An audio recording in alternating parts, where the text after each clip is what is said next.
مہمان خصوصی، اساتذہ اکرام اور آئے ہوئے تمام حضرات کو میری طرف سے السلام علیکم۔ میں جشن یوم جمہوریہ کے موقع پر چند باتیں آپ حضرات کے سامنے عرض کرنا چاہتی ہوں۔ آپ سب بخوبی واقف ہے کہ آج ہم سب یہاں اپنے وطن عزیز کا 76واں جشن یوم جمہوریہ منانے کے لیے جمع ہوئے ہیں۔ اسی لیے ہم سب یہاں جمع ہوئے ہیں۔ سامعین حضرات، ہمارے ملک کو آزاد کرنے کے لیے بہت سے لوگوں نے جہدوجہد کی۔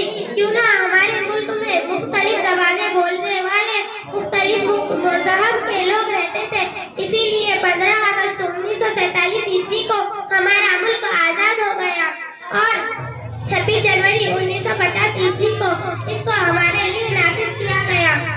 میں اس شعر کے ساتھ اپنی تقریر کو مکمل کرنا چاہتی ہوں۔ وطن ہمارا ایسا نہ چھوڑ پائے گا کوئی، وطن ہمارا ایسا نہ چھوڑ پائے گا کوئی، رشتہ